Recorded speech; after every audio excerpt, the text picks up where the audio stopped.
Here we have a free body diagram with three forces acting on an object. The force of Ken to the right, the force of Jim straight down, and the force of Chris up and to the left at an angle theta. Flippin' physics. Now, we can break the force of Chris into its x and y components. The force of Chris in the negative x direction, which is to the left, and the force of Chris in the positive y direction, which is upward. And we can sum the forces in the x direction and in the y direction, and then find the net force from those two net force components. And here is something very important to understand. Summing the forces on a free body diagram is just vector addition. It is the same vector addition you have done before.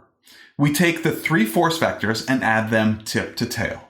The force of Ken plus the force of Jim plus the force of Chris. The resultant is the net force.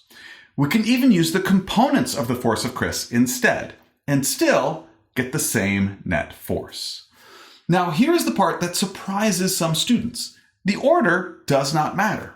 The force of Chris plus the force of Ken plus the force of Jim gives the exact same net force. The force of Jim plus the force of Ken plus the force of Chris, again, same net force every single time. The order you add the vectors in does not change the result. Just so you know, it is called the commutative property of vector addition. So, when you are summing the forces on a free body diagram, you are also doing tip-to-tail vector addition. You might just not have realized it.